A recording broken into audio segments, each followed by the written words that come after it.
Olá pessoal, professor Wilson de volta agora com o nosso segundo simulado com Suplan, para bombar, matar pau aí.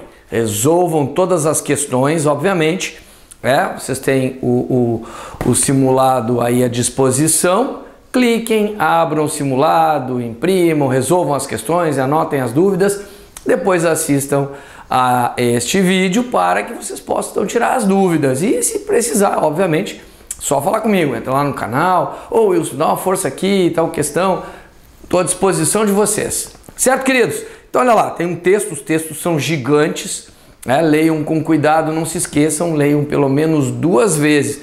Pô, mas esse texto enorme eu vou ter que ler 2 vezes, sim. Leia a primeira leitura, o teu cérebro reconhece este texto.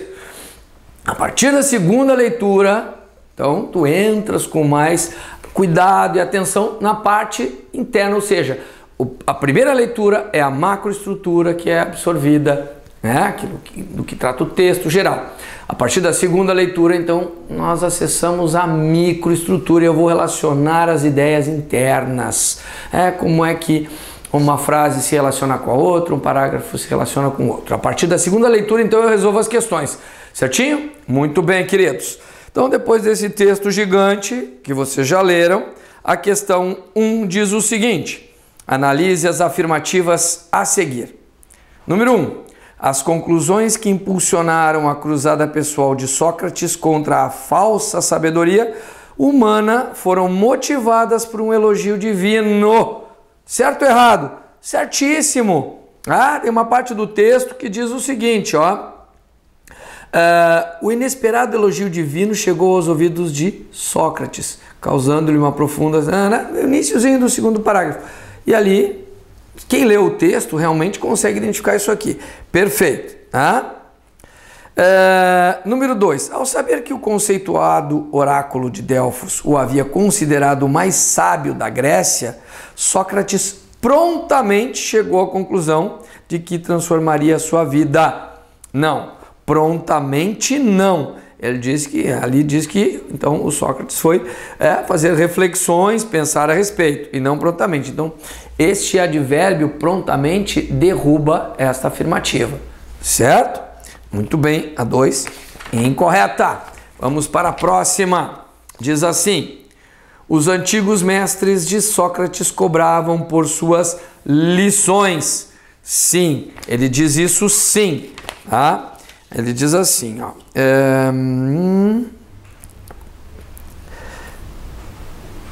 em primeiro lugar, Sócrates não cobrava dinheiro por suas lições, aceitava conversar.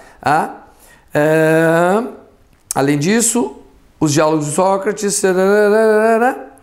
Não, antes ali, Para sua tarefa audaz, Sócrates empregou o método aprendido com os professores sofistas, mas havia grandes diferenças entre a dialética de Sócrates e a de seus antigos mestres. Em primeiro lugar, Sócrates não cobrava. Então aí é que mostra, em primeiro lugar, ele não cobrava. Então uma diferença é porque os mestres cobravam, certo? No início do 3º parágrafo, esse detalhe. Tá bom? Então, perfeito. 3 corretinha. 4. Sócrates concluiu que era mais sábio do que um dos figurões intelectuais da época, pois, após conversar com ele, percebeu que este era incapaz de reconhecer a própria ignorância. Perfeito, tem a passagem que ele diz isso. Então, muito bem. Resposta, letra B. As corretas, ele diz ali, explícita ou implicitamente, ou seja, interpretação ou compreensão, estão presentes no texto somente as ideias registradas nas afirmativas 1, 3 e 4. Letra B. Número 2. Quando confrontados pelos aspectos mais obscuros ou espinhosos da existência, primeiro parágrafo, percebeu que a autoproclamada sabedoria do sujeito era uma casca vazia, segundo parágrafo. Em seguida, destrinchava as respostas que lhe eram dadas, terceiro parágrafo. As expressões destacadas são, respectivamente, exemplos de, ali aquela parte, sentido figurado ou não, sentido figurado, conotação, sentido literal, denotação, denotativo, conotativo, coloquei o bizuzinho para vocês lá, tá? Então, aspectos espinhosos, não tem espinho no aspecto, óbvio que é uma conotação. Percebeu que a autoproclamada sabedoria era uma casca vazia? Uma sabedoria casca vazia, né? Então, com certeza, conotação. E depois, se vocês observarem, nem teria como achar outra resposta. No momento que resolveu as duas primeiras, a única que apresenta conotação e conotação é a letra D. Já matou a pau, já vai marca, certo? Porque depois fala do destrinchava. Aqui tem um detalhe, né? Destrinchar, na verdade a forma é destrinçar, não se sabe muito bem a origem dessa palavra, e ela entra aqui como um sentido conotativo. Fica um ponto de interrogação aí, talvez até por isso que eles tenham colocado desta forma, tá? Que seria o sentido de esmiuçar, né? Fica com um sentido conotativo. Não se sabe até que ponto, né, essa palavra para alguns ela não existe, né? Um ponto de interrogação, mas não faz diferença, a questão ficar resolvida a partir da segunda palavra, a segunda expressão ali, uma casca vazia, tranquilo. A resposta da 2, então, letra D, de dedo, Dinamarca. Certo, queridos? Número 3, percebeu que a autoproclamada sabedoria do sujeito era uma casca vazia, segundo parágrafo. Temos o quê? Então, era uma casca. Lembra aquela ideia da comparação? Olhem lá, figuras de linguagem. Qual a diferença de metáfora e comparação? Estabelece uma igualdade, normalmente, sem o conectivo metáfora. Com o conectivo, uma comparação. E aqui, ele não coloca, era uma casca. Aí, o que faz a diferença é que, quando não coloca o conectivo, dá a impressão de que o significado é mais abrangente, fica mais aberto. Tá? Então, aqui é metáfora, certo? Letra D, Dinamarca. Número 4.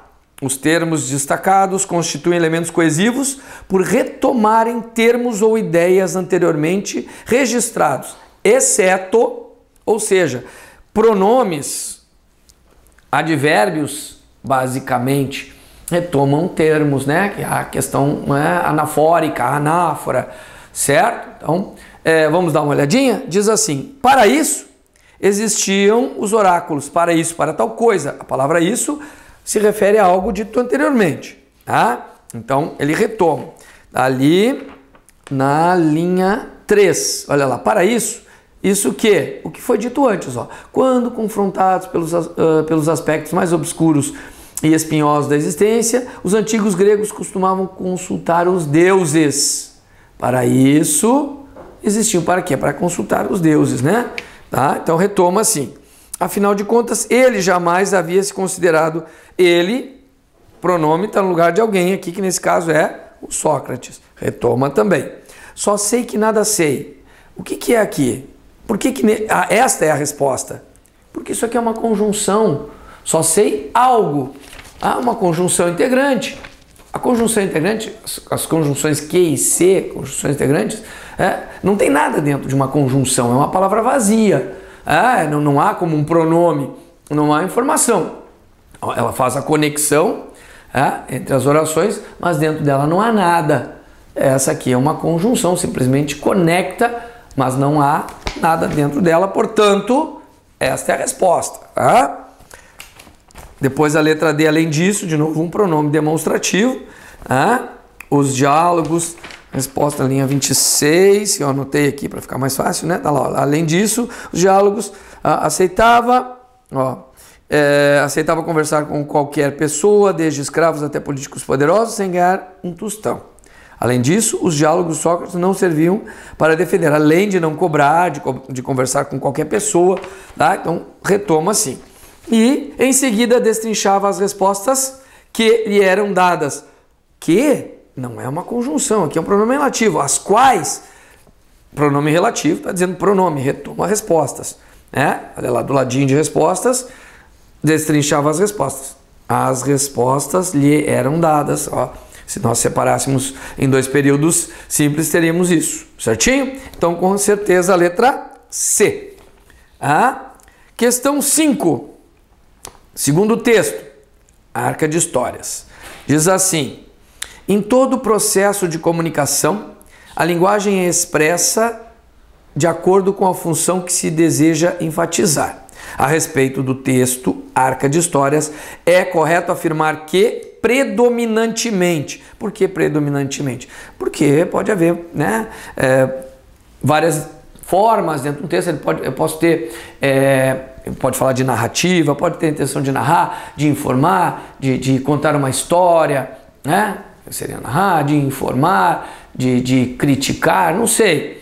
Não, alguma coisa predomina, por isso predominantemente, tá? Para que a gente saiba o que está mais intenso ali nesse texto. Então, se vocês observarem o que tem de mais intenso, é que ele quer transmitir uma informação. Tá? Todo ele é informativo, basicamente informativo. Então, letra A intenção é transmitir informações sobre o assunto tratado. Beleza, exatamente isso. Ele traz ali uma série de informações e dados. Tá? Resposta à letra A, número 5.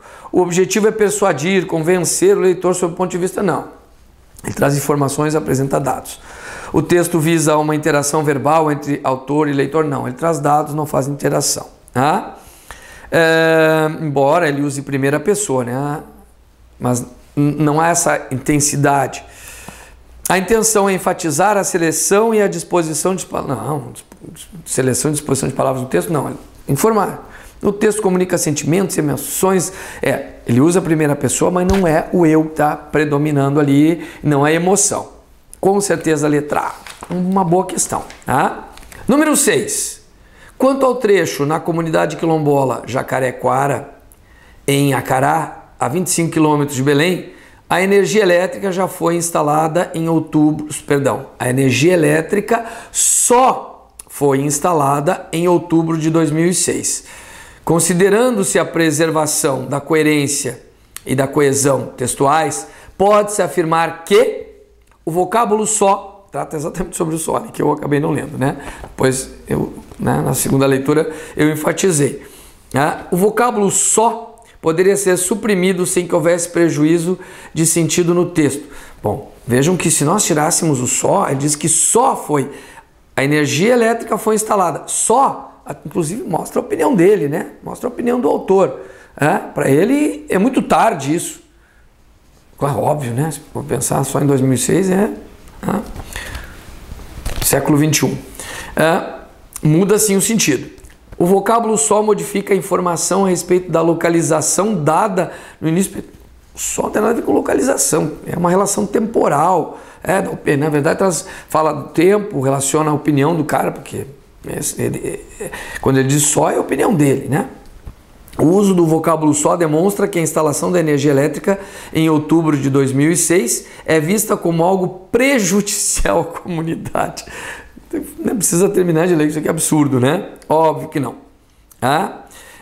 Letra D. O uso do vocábulo só indica o atraso, entre aspas, em relação à instalação de energia elétrica. Sim, para o autor, só em 2006 é um absurdo, né? Ele considera isso, dá para ver quando ele diz esse só, que isso é um absurdo. Então, a ideia é de atraso. O vocábulo só, letra E, não pode ser retirado do período, pois exerce a função de sujeito à oração, que aqui viajou na maionese, fora da casinha. Então, com certeza, a letra D, Dinamarca. Número 7, a oração, até mesmo as ainda não alfabetizadas pegam livros. É o trecho que fala das crianças que pegam os livros, e as ainda se refere às crianças. Poderia ser reescrita da seguinte forma, sem que haja prejuízo de sentido, considerando a coesão e correção linguística. Então, coesão e correção tem que observar o sentido, a ligação entre os termos, e a correção, ver se a concordância está correta, todos os elementos ali, né? A conjugação dos verbos e tudo mais, tá? Muito bem. Letra A diz o seguinte, eu tenho que entender bem o que diz ali, até mesmo as ainda não alfabetizadas pegam livros. Letra A diz, até mesmo aos ainda não alfabetizados que pegam livros. Aqui está dizendo que é para, mas não é para alguém, é as crianças não alfabetizadas. Muda totalmente o sentido aqui, tá? Letra B, até mesmo aquelas ainda não alfabetizadas pegam livros. O que ele quis O que ele fez aqui? Ele simplesmente substituiu o as, que é o pronome demonstrativo, pelo seu equivalente, pelo sinônimo. Tirou o as e botou aquelas. A frase está idêntica, só fez essa substituição. Perfeito, aquele as ali não é um artigo, é um pronome demonstrativo. Tá? Letra C.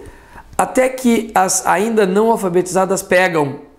Problema na conjugação do verbo, está totalmente incorreto, não pode. Tá? Errado. Embora as ainda não alfabetizadas peguem. Não, o embora é uma concessão. Aqui tem a ideia de inclusão, inclusive, e não de concessão. O embora teria um sentido totalmente distinto ao do texto. E a letra E traz apesar de que. Embora e apesar de que estabelecem a mesma relação. Tá? Então não poderíamos, teríamos duas respostas, até porque, como eu falei, lá é inclusive, né, o sentido até que, até mesmo, né? Então tem a ideia de inclusão e aqui não. Tá? Aqui a ideia de concessão, letra B, número 7. Número 8. Na oração, uma nova revolução marcou a história do vilarejo. É correto afirmar que? Aí vem a questão de uma avaliação interna. A primeira diz o seguinte: a construção verbal constitui um exemplo de voz ativa. Vamos ver? Vamos ver o que tem aqui. Diz assim: marcou é o verbo, o sujeito é uma nova revolução. Marcou algo, a história do vilarejo, objeto direto. Então, verbo, marcou, sujeito, uma nova revolução e a história do vilarejo, objeto direto. Verbo transitivo direto, se eu tenho objeto direto, eu tenho uma voz ativa. Não existe objeto direto em voz passiva. Se eu tenho objeto direto, eu posso então fazer a transposição para a voz passiva. Então eu tenho aqui com certeza uma voz ativa. Acho que essa aqui é a resposta. Show de bola, facinho. Existe uma relação de oposição. Não há relação nenhuma de oposição, são os três termos aqui, verbo, sujeito e objeto. Não há nenhuma relação de oposição, absurdo. Ocorre um exemplo de oração sem sujeito? Não. Já identificamos, o sujeito é uma nova revolução. Núcleo revolução, sujeito simples. A expressão nova revolução é formada por dois adjetivos? Não, nova é um adjetivo, revolução é um substantivo. Fora da casinha, viu que eles trabalharam aqui tanto a sintaxe quanto a morfologia. Por isso é aquela avaliação morfossintática. Tá? Ocorre um exemplo de indeterminação do sujeito, já vimos que não. O sujeito é uma nova revolução, com certeza a letra A. Questão assim, ó, muito fácil, show de bola. Certo, queridos? Muito bem. Texto 13, então, a questão 9. Diz o seguinte: depreende-se da argumentação do texto a respeito dos fatos da infância que, quando fala de depreende-se, estamos falando de questão de interpretação.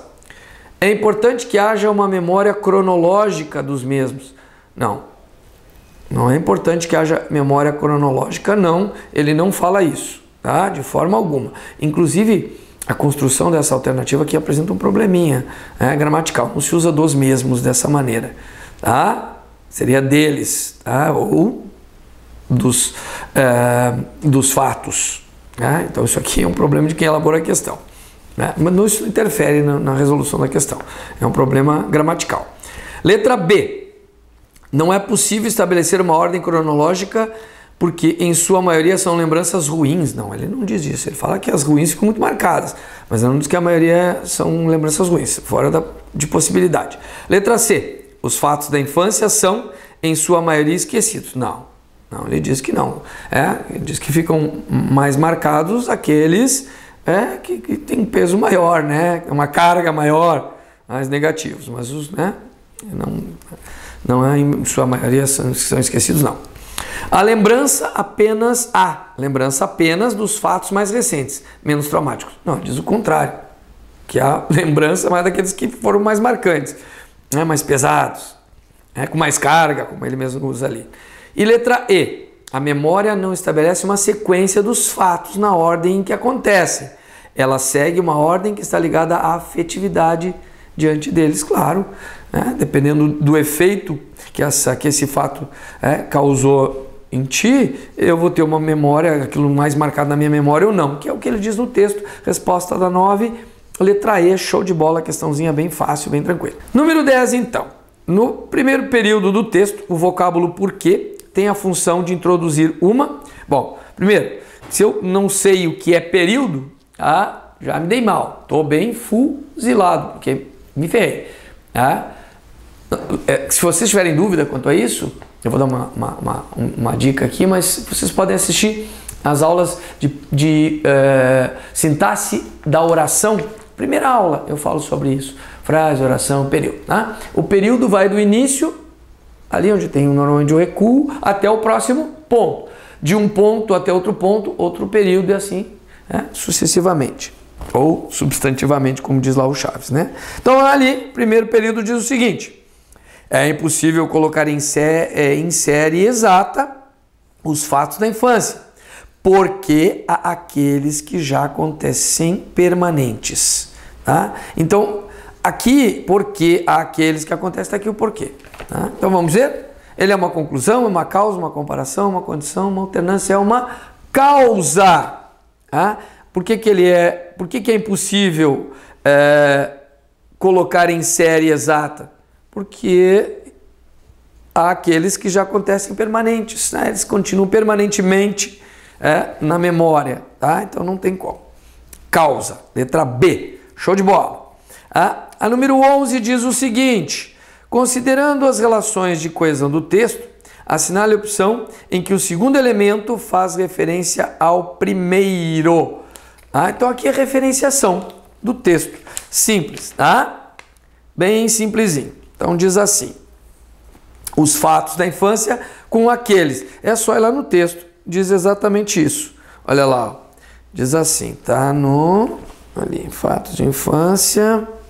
Aqui, ó, na primeira linha, ó, fatos de infância, porque há aqueles o quê? Fatos de infância. É referência, ele quer aqui não faz referência. Tá? Não, ele quer que faz referência, né? É isso. Então, aqui, já achamos. Beleza, resposta letra A. Vamos ver a letra B? Tempo afora com d'agora, de agora, d'agora, né? Então, diz assim, na terceira linha, são esquecidos, que nunca mais são esquecidos, que são sempre trazidos tempo afora, continuamente, como se fosse d'agora, como se fossem atuais, certo? Então, não tem nada a ver. Sentido, né? Continuamente com o momento presente. Carga com outros. Ele diz assim, é a carga. É quando ele está falando exatamente disso, né? Aqueles que ficam mais marcados, porque ele tem uma carga. Como normalmente ele fala aqui que eles têm, que vem para ficar e doer, é alguma coisa negativa, né? Muito pesada, que tem uma carga. Então não tem nada a ver com outros. Outros se refere a fatos. Tá? Carga com miúdos fatos também não. Carga, como eu falei, aquilo que se refere a esses fatos mais pesados, né? Talvez com uma carga negativa, e os miúdos fatos são aqueles que acontecem diariamente, também não. E a letra E, abismos do esquecimento, e eles. Tá? Então, diz assim, onde é que está aqui? Mesmo próximos, eles viram logo passado. Eles quem? Esses esses fatos, esses miúdos fatos, tá? E os abismos do esquecimento é exatamente aquilo, né? Aquilo que faz com que se sumam, né? E o ele se refere a fatos, certo? Então, com certeza, número 11, letra A. Show de bola. 12. A linguagem pode ser manipulada em função de objetivos específicos, o que caracteriza a ocorrência das figuras de linguagem. Quando se constrói uma metáfora, diz-se que houve uma transferência de um termo para um contexto de significação que não lhe é próprio. Então, fez aqui uma contextualização, um conceito. A metáfora é impossível colocar em série exata os fatos da infância. Não me parece nada metafórico aqui, né? Não vejo nada assim marcante. Letra B. Mesmo próximos, eles viram logo passado remoto. Então, mais ou menos, né?